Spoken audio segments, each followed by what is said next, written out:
I'm Red Moon. And I'm Blue Moon. And today we're going to be burdening you with the knowledge of the world's scariest Bratz movie. This movie will make you rethink your entire existence and everything you ever thought was true. So let's jump into Bratz Kids Sleepover Adventure circa 2007. This movie starts with four girls, Bratz, Sasha, Jade, Chloe, Yasmin, and Megan heading to the new girl's house on the block for a sleepover. And before this movie starts, let me just say, the area this movie takes place in looks like a horribly rendered Roblox tycoon game. Seriously, like, what level of the back rooms is that? You guys seen these pictures, right? This is where this movie's taking place. Seriously. You already know we're in for a treat with this movie. Yeah. I can't wait to get there. Scary, new, and spooky. But I'm with all my girls. That's right. Make it shake and make it jump. We're having fun. What? Is that a 40-year-old balding man riding a school bus? This town ain't safe, y'all. On top of it looking like the background for an indie horror game, the townspeople are letting this potential predator ride school buses. I don't even think it's potential. I think we're seeing him in action right now. Unless he ages backwards or something, I don't know. We're only 16 seconds into this movie and I'm already feeling the urge to call up some guy named Chris Hansen, so you know this movie's going to be top tier in the worst way. To be fair though, he is riding a bus, but the credits are covering where it would say school bus, but like, it looks like a school bus to me. Hey, maybe he's riding the school bus with his Roblox girlfriend because they're chaperoning a field trip or something. Maybe. Maybe they're going to an amusement park. Who knows? So the girls, Bratz, are walking to their friend's house for a good 10 minutes in complete silence. Well, there is this loud-ass music playing in the background, but like, that's for the viewers. For them, it's probably completely silent. Like, in the beginning, they were talking about how excited they were to go to their friend's house, but I guess, like, off camera, the dad in the back yelled at them all to shut the fuck up, so they just put this music over it. I guess the editors were like, ooh, that's awkward, we can't have that, and they just shoved this pop music in the background to make, like, the tensions feel less horrendous. Yeah. But, like, look at the difference between the beginning scene and that scene. Slumber parties are so cool. I hope Ginger has cable. We can stay up all night watching music videos.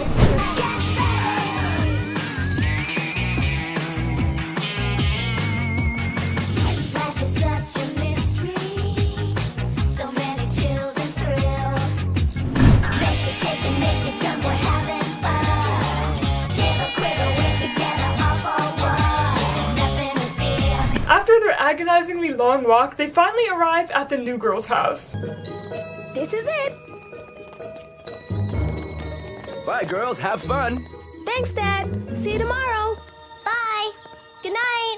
I was absolutely flabbergasted the first time I rewatched this scene because not only did Sasha's dad leave 5 kids at a random ass house get dust without meeting his child's friend or his child's friend's parents, it's the fact that the animators decided to animate him dragging along a whole ass wagon for no reason. No reason at all. At first I was like, oh, you know, he's carrying that wagon because it has stuff for the Bratz Kids sleepover, but no. He just pieces out with that. Like, everything in that wagon was for him. Maybe he's going to his own sleepover next door.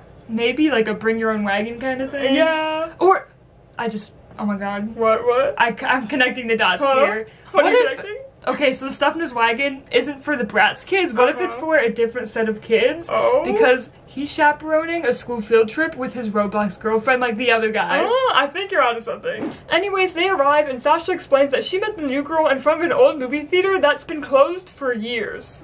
But that's besides the point. Totally not important at all. The point is, the other Bratz girls haven't met the new girl yet. Welcome, ladies!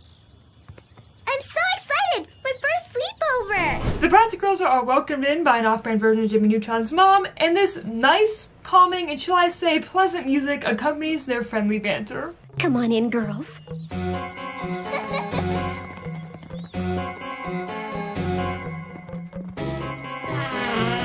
We learned this new girl's name is Ginger. I wonder where they got that name from. Like, how did they come up with it? It's really original. It's really unique. Ginger reveals she's never had a sleepover before. So the main girls, Bratz, show her the ropes and do the usual sleepover things. Check it out, guys! The worm! That is not the worm. That's not the worm that I was expecting at all. I was thinking something like this. After Ginger calls her mom ma'am like every other normal kid does. Time to try to get some sleep. Yes, ma'am. They all head to bed, except the Bratz girls have another typical sleepover activity planned. Telling scary stories. So this is basically what the whole movie is about. Each Bratz girl tells their own scary story, and boy oh boy are they scary for a kids movie. Also, you can tell that the animation is horrible, but also the cuts and timing throughout this whole movie are terrible, which just really add to the horrendous vibes this movie gives off. Like earlier, the mom is talking to the Bratz girls, and randomly it just cuts in the middle of her dialogue to her daughter just smiling without saying anything. Sasha is up first, and her story is set in a maze of mirrors at a amusement park. I can't even see myself. Make space, people. I can't see myself. Oh, here we go. Sasha's stuck in her old self again. She doesn't need us. She's got a best friend. Damn. So, here we learn that Sasha may be a little bit self-centered and wants to look at herself in every single mirror in the entire funhouse. Eventually though, Sasha wanders off from her friends and stumbles upon a closed-off room with a huge mirror in it. The mirror has the writing Doppelganger? on it. I wonder why it has that written on it.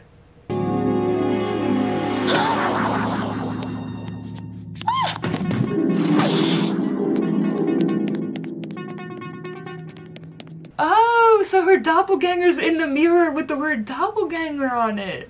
Who would have guessed?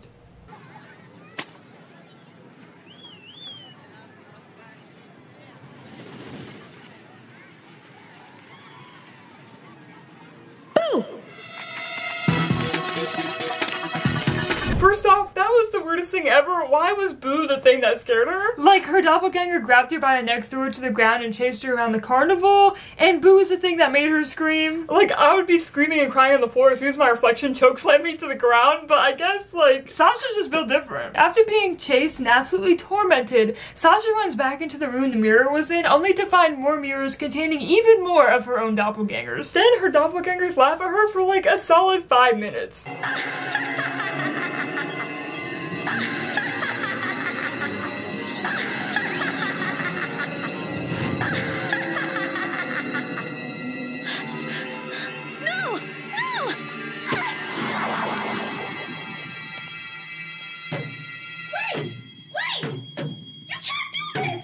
Enjoyed looking at your reflection so much. Look around. You're surrounded by yourself. Who are you? I'm your doppelganger. I was your reflection, and now I'm you. And you are my reflection. Enjoy. I know I'm going to. See you in the mirror. No, wait. I'm the real Sasha. Let me out. Let me out. Now she's just trapped in that mirror forever. I mean, I guess the moral of the story was supposed to be, don't be too self-absorbed, or else your own doppelganger will spawn, choke you out, replace you, and then trap you inside of a mirror forever. Like, bro, who MJ pitched this? This scared the shit out of me as a kid. Bad. I'd be walking my own house thinking my doppelganger would like jump out of the mirror, like kidnap me and beat the shit out of me. Seriously, I was so scared. I was looking around like... Later, Mom. What's up? Me and my boys going to see Uncle Cracker. Give him that back, Jordan. Do you want to go see Uncle Cracker now? Thinking my own reflection's gonna come at me. I was scared to live in my own home. Our poor grandmother got this movie for us at Blockbuster, not knowing it would give us an existential crisis. I swear this movie made me think existentially for the first time. I was sitting there thinking after watching the movie, like, could there be multiple me's existing at the same time as the me right now? And if, like, there's a different, like, alternate universe with, like, a different me in it. You know what I'm saying? Like, this movie really had me thinking about the multiverse at age 8. And that's just the end of Sasha's story. It just ends with her begging for her life inside a mirror, and to make it worse, Sasha says this. And it's all true. Okay, I know she was joking, but that suggests that the Sasha in the room with them right now at the sleepover is in fact the doppelganger Sasha, and they're just all fucking chill with that. Like, huh? Also, this fucking laugh haunts me to this day. Like, they took one recording of it, and we're like, yeah, that's good, and we played it 100 fucking times. It's burned into my psyche because before I even rewatched this movie to write the script for this video, I still remembered exactly what the laugh sounded like. It's never leaving here. Huh. Sasha girl, what happened to you? Alright, so Chloe's story is next, and it begins at a pet store. Please, please, can I have one? They're so cute. Oh, they're cute now, Chloe, but when they grow up, Yeah, having a dog is a big responsibility. This is the second mom in the movie that looks like an off-brand version of Jimmy Neutron's mom, by the way. But anyways, Chloe begs her parents for a dog, and they say no, but they do suggest that she pet sits her neighbor, Mrs. Winter's dogs, for a few days just to see how much responsibility goes into having a dog. So Chloe goes over to the neighbor's house to ask about dog sitting, and this happens.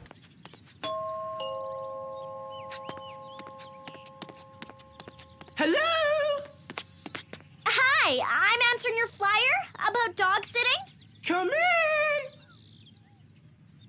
I can't. The door is... Come in! Come in! And, give me a steak. Come in! Anyways, the neighbor shows up, and turns out she wasn't home. That sound you just heard was just the wind or something, I don't know. Yeah. I can't. The door is locked. Can I help you? I was looking for Mrs. Winters. Found her. Now what can I do for you? Oh wow, I think she was out getting a haircut in a totally unique and totally not vaguely similar to Jimmy Neutron's mom's hairstyle. After having a very suspicious intro, Miss Winters gives Chloe her tiny dog named Taco, who has a muzzle on for some odd reason. But I mean, does he have to be muzzled? It seems so... Trust me, it's better for everyone. Literally only 5 steps out of Miss Winter's door, Chloe does the exact thing Miss Winters told her not to do and takes the muzzle right off of Taco. Literally, probably in plain eyesight of her window too. Little does Chloe know though, Miss Winters already got her revenge. You see, Miss Winters placed super glue at the bottom of that dog bowl on Chloe's head. No, I just made that up, but this seems like the only logical reason that dog bowl is staying on Chloe's head right now. Anyways, the dog can talk or whatever. You can talk! Yeah, and you can walk on 2 legs. Oh my gosh! A talking dog! I can't believe it! This is great! You actually might have heard his voice in this TikTok audio. You are ruining my chances of getting a puppy! That is correct, shorty. Yeah, this Bratz movie is where that audio came from, but looking back on it, it's kind of off-putting to me. Like, the dog's name is Taco, and he's a black scent. Like, I guess it's supposed to be funny or whatever, but like, why? Can you elaborate on that one for me? I get that they're trying to give Taco like a stereotypical, like, tough, manly guy voice to contrast with the fact that he's like a tiny dog, but considering the fact that he uses this tough guy voice to be a piece of shit and a freeloader just doesn't really sit right with me. Like, if they wanted to go with that angle, I feel like they should have given him an annoying like entitled white teenager boy voice instead. You know, it would feel like slightly less racist if they did that, but back to the plot. Taco orders takeout and makes Chloe pay for it. while also gaslighting her parents and thinking he can't talk at all. Roof. Wow, it sounds just like he's saying roof. Neat, honey. Overall, making Chloe look really bad. Although Chloe does find out Taco is afraid of baths, like most dogs, and she uses that information against him to make him, like, submit to her and, like, finally listen, and she gives him a bath and dresses him up as a girl for some reason. But the reason this part of the movie is creepy to me, even though it's supposed to be funny, is because of Miss Winters. I think she's hiding something. I personally think Miss Winters obviously knows that her dog can talk because she was so eager to get him out of the house in the beginning of the movie, and she had this creepy ass intro when she was first introducing herself to Chloe for a reason. I think she fucking knows something. Yeah, and Taco even said he doesn't want to talk in front of people because he's scared he'll be sent to a lab to be experimented on. You actually think I want to spend the rest of my short life in a lab with a bunch of science geeks poking and prodding at me? Has Miss Winters threatened him with that before? Like, I think she has, and I have my eyes right on her. At the end of the movie, Chloe ends up getting a puppy just like she wanted because she proved herself by making Taco, like, submit or something. And, well, he's just like Taco. I'll take good care of him.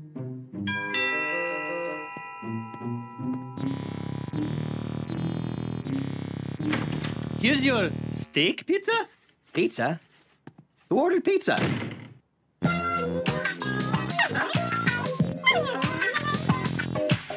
My question is, who is creating this army of dogs that can talk? Because obviously there's more than just one. I've been blaming Miss Winters, but it could honestly be anybody. Like, what do they get out of creating an army of dogs that can order fast food?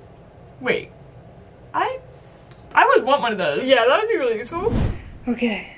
Large pepperoni pizza with extra pepperonis.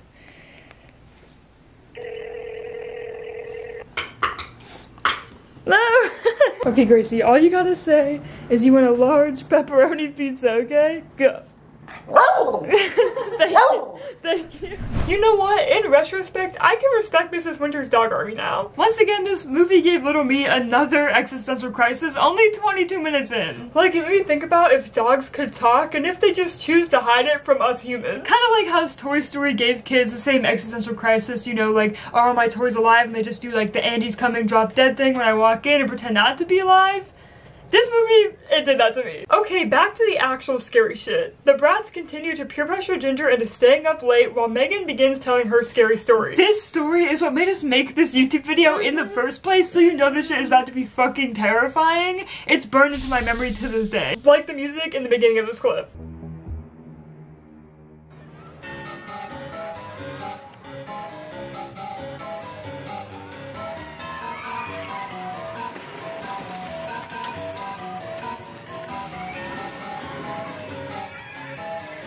So as you can tell, Megan really wants some pie, but Megan's sister Tanya and Tanya's friend Callie are like, you're literally 5 years old, don't go wandering around this horribly rendered Roblox Tycoon amusement park by yourself just because you want some fucking pie. You're coming with us. Who knows what kind of predators are on their way to the amusement park right now. I wish there were none of you. Why can't I just hang out on my own? Because, little sis. It's him! It's the guy that was on the school bus in the beginning! I don't know why they animated that sequence in the first place. Like, it does not contribute to a later plot point. It really doesn't. Like, we wrote that joke in the beginning of the movie before getting to that scene. Like, we were building that character up just for a joke for no reason. Yeah. I did not know he was going to be coming back just for some random, like, cameo scene. And, like, I guess he's a cop because he's dressed, like, in a cop uniform. Which adds more questions to our joke in the beginning. Like, why was a cop on a school bus in the first place? But, like, once again, he did not need to be there. But Tanya bodied him like a brick wall and didn't even glance at him like as she should.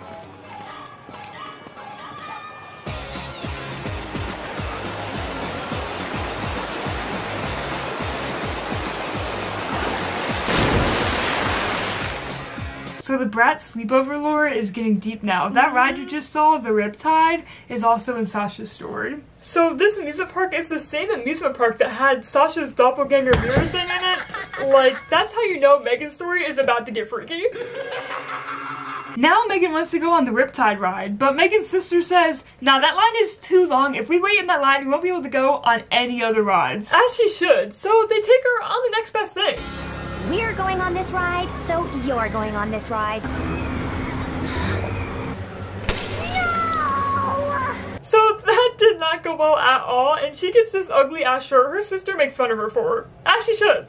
And Megan is completely over it at this point, so she decides, I'm fucking cutting in line and getting a piece of pie myself, only to have that pie snatched by a fucking clown like the one on her ugly ass shirt, and now she's absolutely pissed, as anyone would be. Also, let me just say, seeing her distraught by the pie is so funny when comparing her facial expressions to the people behind her.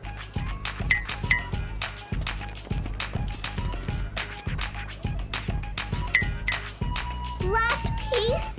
Last piece? This is all your fault. Don't be so dramatic. You're ruining my whole day. I just wish you'd go away. The last pie? Are you kidding me? I hate you guys. I hate you guys. I wish you'd die the whole stuff. I hate you. I never want to see you again. Okay, enough exposition. They decide to take Megan to a magic show after this fucking clown knocks ice cream out of her hand like a bitch. And why does the clown sound like a teenage boy when he looks like a 50-year-old man, by the way? Oh.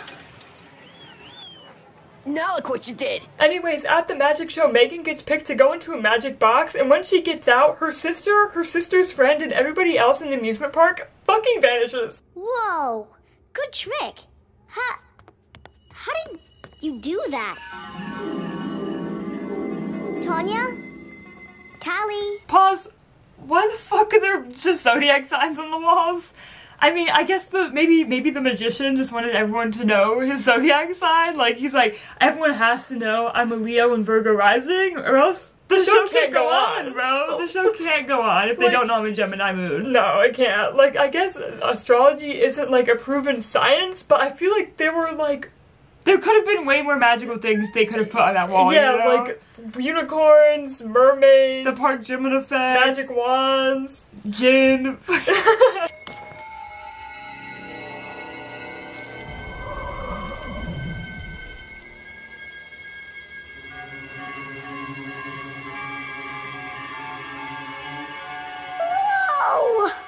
Hell no. I would not be saying, wow, awesome. The rendering distance is hella low. It's so fucking dark. I'm scared just by looking at it. But Megan is not us, so she's super excited her sister can't yell at her or tell her what to do, so she goes on some rides, eats a lot of pie, and buys merch that isn't clown related. Until she goes on Riptide, and it literally won't stop. They drag this part of the movie on for so long, like the ride literally just keeps going for like, I don't even know, 30 minutes. And going and going. But the music is pretty groovy though.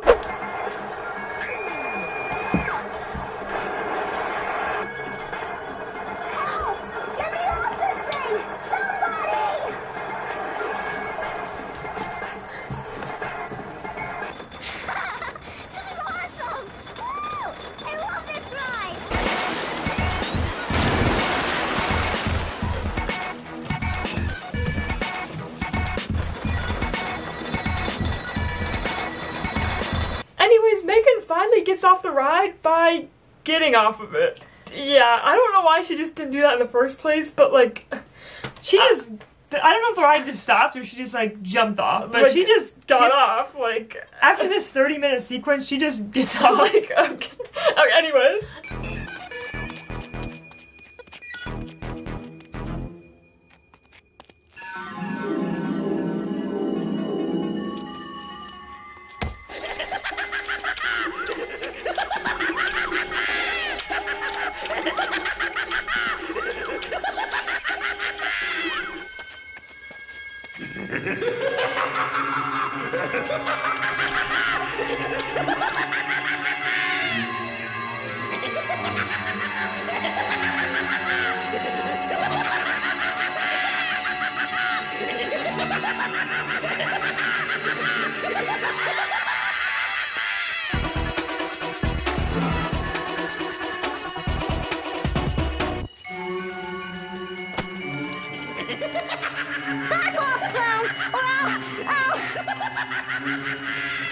And that is why Megan's story is burned into my memory to this day. On top of having a fear of being abandoned, I also had a fear of clowns as a kid, so that scene did not help me at all. So I once again reiterate, why was this movie made for kids? Because it literally scarred me when I was younger. I remember waking up and I'd be like, are my friends and family gone? Is everyone on Earth gone right now? And I'd like walk out of my room like thinking like, oh god, I'm all alone on Earth right now. Like that thought literally did not cross my mind until I watched this movie. Like this kids movie gave me a third existential crisis. Although now that I think about it, the clown is like kind of more creepy outside of the box than he is inside of the box. Like I feel safer when he's contained in the box because like he can't fucking snatch your ice cream or your pie out of your hands. Like he just screams and like, okay, yeah, you're okay, like do that, slightly whatever. Scary, but at least you're not gonna steal my shit. Yeah. I'm sorry! I didn't mean to wish you away! I didn't mean it! Come back! I didn't mean it! Tanya! Kelly! Unlike Sasha's story though, Megan's story has a resolution where she realizes she doesn't want Tanya, Callie, and I guess everybody else to disappear, so she runs back into the magic box and wishes everything would go back to normal, and it actually does. Megan ends up apologizing to Tanya, and Tanya ends up apologizing to Megan, and I think it's all thanks to those magical zodiac signs on the wall. Definitely, I think so. Yeah. So the moral of the whole story is supposed to be careful what you wish for, or maybe something like appreciate your friends and family, be careful what you say out of anger. But what I took from it as a kid was clowns are scary, amusement parks are scary, my friends and family are gonna disappear and die, clowns gonna steal my pie, and also roller coasters are scary too, because before I watched this movie, I had a fear of roller coasters. And still do. And this movie did not and does not help me upon me watching it. Yes. It makes them more scary, even though I was making fun of that scene of her going down repeatedly, like it was kind of stupid. It's a little low-key scary. Low-key though. What's wrong, Ginger? Do we have to tell any more? Of course. It's fun. Come on, hostess with the mostest. Don't you want to hear my story? What was that? It was nothing. Just a shutter or something. Oh, that must have been nothing. Anyways, on to Yasmin's story, which isn't really that scary. I just have beef with the writing. The writing is really bad. So essentially, Yasmin wants this charm bracelet that everyone at school has, but when she goes to the mall with her mom only gives her money to buy her friend Dana a birthday present because Dana's birthday party's coming up. And Yasmin's mom, who conveniently somehow, strangely, I don't know how to describe this, looks like Megan's older sister for some reason. I don't know if the animation budget was just tight and they just used the same model. But anyway, she looks like that, and she tells Yasmin, yo girl, don't buy that bracelet because it's a trend and you'll get over it soon. Remember, 'tis better to give than to receive. But Yasmin really wants that bracelet and she ends up buying it. After that, she barely has enough money left over for Dana's birthday gift. So she buys her a cheap-ass vase and heads to the party.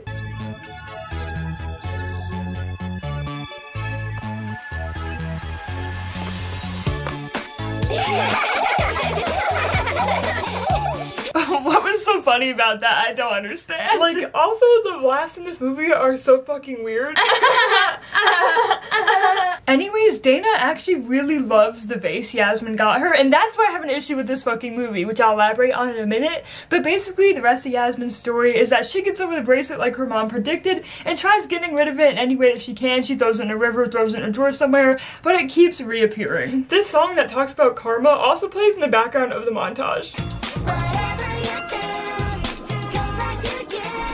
So do the right thing and you'll always win. This song doesn't make sense to me because even though Yasmin did spend more money on herself than she did on Dana, like Dana actually liked the vase Yasmin gave her. I get that this movie is trying to teach you like 'Tis better to give than to receive. and like every bad thing you do can come back to you in the form of like karma, but like Dana liked the gift. I don't think Yasmin did anything bad. It would be different if Dana like fucking hated the gift, or if Yasmin got her like a shitty gift that she knew Dana wouldn't like. Right. But like, even though the vase didn't cost that much money, like it seemed like she knew Dana would like it. Regardless, Yasmin starts to get freaked out, rightfully so, and her mom actually tells her that Dana's cat broke her vase. Now, at this point in the story, Yasmin's starting to feel bad for spending less money on Dana, and she decides to get her a replacement gift, which is her haunted-ass bracelet. Which I personally think is the shittier gift, but, you know, that's just me. And Dana is such a fucking baddie, you know, she likes a shitty-ass vase gift, and now she decides to listen to Yasmin's confession about Yasmin just spending her birthday money on herself, and she says this. Of course I forgive you. That was a hard thing to confess. And I guess the bracelet is still cursed because at the end, Yasmin says, Yeah, because you can never misplace it or lose it. Like, Jasmine, I was about to say Jasmine, Dana and Yasmin together. Yasmin just pushes her problem onto Dana because Dana will eventually run into the same thing that Yasmin did. She'll get tired of the bracelet and want to get rid of it and won't be able to. Like, the story frames this as a good ending, but like, if you really think about it, it isn't. Yasmin just ends up being a shitty friend in the end because she's giving her friend like a haunted ass bracelet. At least Dana knows what she's getting into, but like, I don't know. This story isn't really scary, it's just like scarily written. But back to the Bratz, Ginger's mom almost catches them staying up late, and Ginger finally admits she doesn't want to hear the rest of the scary stories because she's scared. Rightfully so. And that's not good enough for the Bratz. They're like, we're gonna fucking tickle the fuck out of you if you don't want to hear the rest of the stories.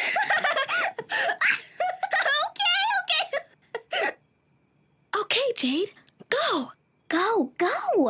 Okay, some kids were at an amusement park. Not the amusement park! Not this shit I thought we again. escaped it! This story is the second scariest story in the entire movie. Basically, the Bratz girls are planning to go on a monster-themed ride called Monster Dungeon. The monster part may or may not be important, but Jade is pretending not to be scared of the ride, even though she obviously is. And then Sasha brings up a rumor she heard about the ride in which a kid went on the ride and never came back out. Huh? And then my favorite Bratz character of all time, CJ the ride attendant, comes out and he confirms the rumor to be true, and he says he heard it from the brother of the guy that used to work at the soda fountain, or the girl whose older sister knew the daughter of the man who used to fix the little cars. So you know the rumor's true. Nevertheless, they get on the ride, and at first it doesn't seem scary at all.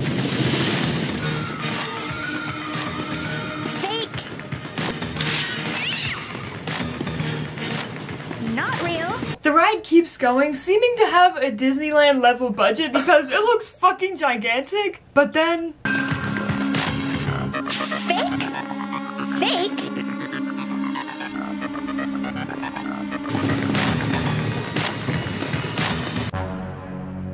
Chloe, why aren't you answering me?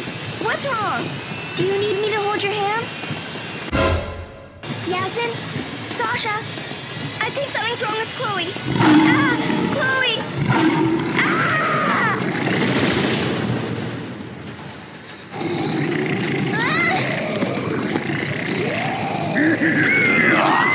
Jade died right there. Yeah, they killed Jade off in a fucking kids movie. She's dead and not coming back. Yeah. The next scene, it's a funeral scene. Okay, just kidding. Her friends end up turning into monsters and chase her around the entire ride for the longest fucking time ever. So long. The thing about this movie is it knows how to drag on the scary parts, and that's honestly what makes them so scary to me. Look how long this fucking chase scene is right here. As a kid who never saw a scary movie, before watching this movie, I was absolutely terrified for Jade watching her be chased because I thought she was actually going to fucking die. Like, during that hour-long chase scene, I thought I was watching her final moments. Right? For real. Also, who the fuck designs these monsters? Are they fluffy, rubbery, slimy? Like, the art directors were like, you know what? Fuck it, they can be all three. They look like bloated lizards with like the mouth of a Venus flytrap. Honestly though, these monsters were like the blueprint for a few of the nightmares I had as a kid. Like, a lot of the monsters in my nightmares were definitely inspired by like whatever these things are. 100%. But, you know, Jade's, you know, different than me. She's not scared. She temporarily escapes with the power of dance.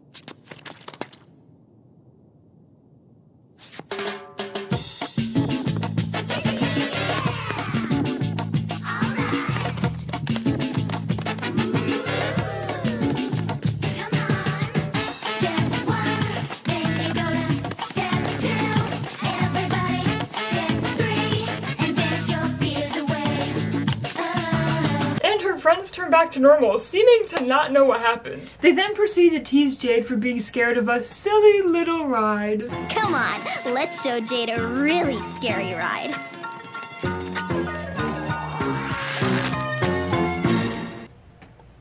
And just like that, the movie's over. Now that Jade's done telling her story, you know, it's just over. So thank you guys so much for watching. And just remember to just kidding. This movie has 11 minutes left. And the Bratz girls decide to peer pressure Ginger into telling her own scary story. All you have to do is tell us one story.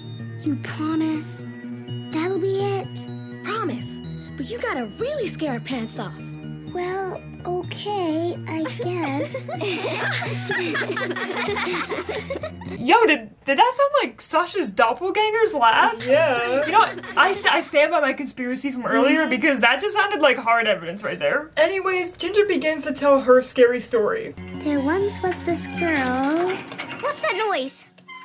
It must be a shutter or a tree in the wind. I don't know. Well, go on with your story. And she invited her friends over for a slumber party.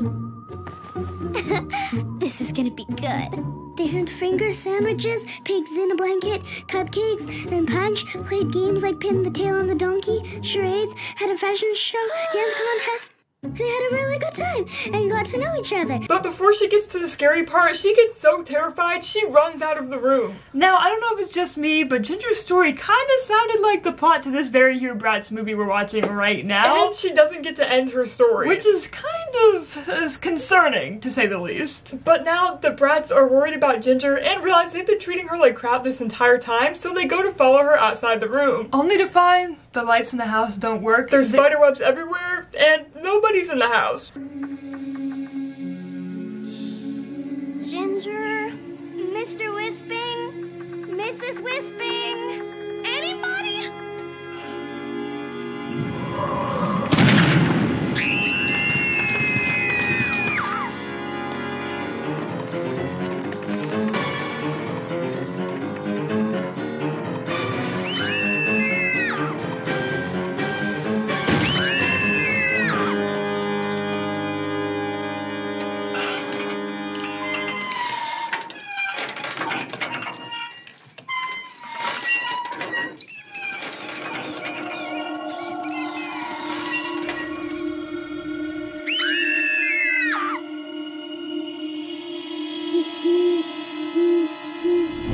Okay, so, I mean, Ginger's parents' last names were Mr. and Mrs. Wisping, and Sasha did say she met Ginger outside of an abandoned movie theater. So Ginger and her parents have been fucking dead this whole time, and the Bratz girls have been sleeping over in an abandoned house? Now I need to know Ginger's backstory, like her lore, because she seemed like a sweet girl, but apparently she's just a fucking ghost? And like they didn't kill off Jade like we predicted, but like they killed off Ginger and her 2 parents. But like, I mean, in fact, there's been 3 dead people in this movie since it started. And this movie is not even over. Of course, it's not done terrifying kids, but before we reveal what the end of the movie is, let's list off all the existential crises this movie gave us. Now here's all the irrational fears this movie gave me at the age of 8. Could I be kidnapped and assaulted by my own reflection? Could my dog talk and use my debit card to order $50 worth of takeout at any moment? Could my friend give me a cursed present for my birthday? Could the house I'm living in be a mirage? All my best friends could be lizard people or fucking ghosts or my own hallucinations? Now how's the movie gonna wrap all of these plot points up? Let's find out in our live reaction.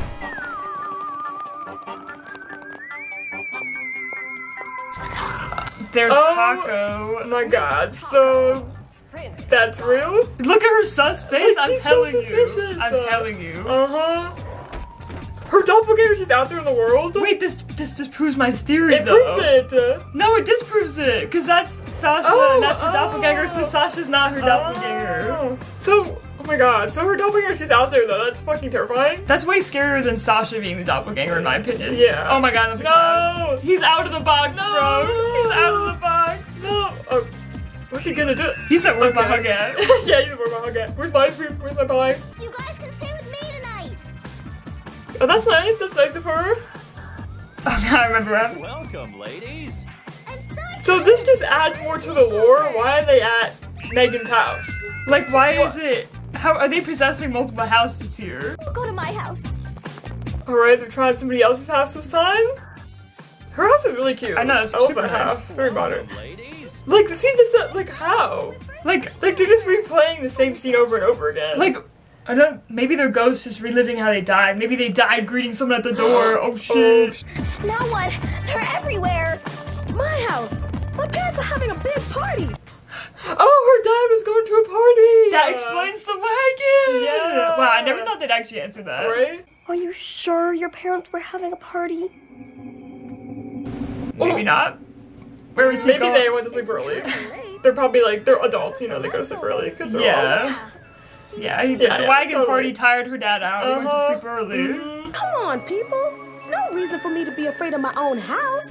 That's true. Sasha's got a point. Sometimes I'm afraid of my own house. It's dark out. It's night. The vibe changes. The vibe, it does change.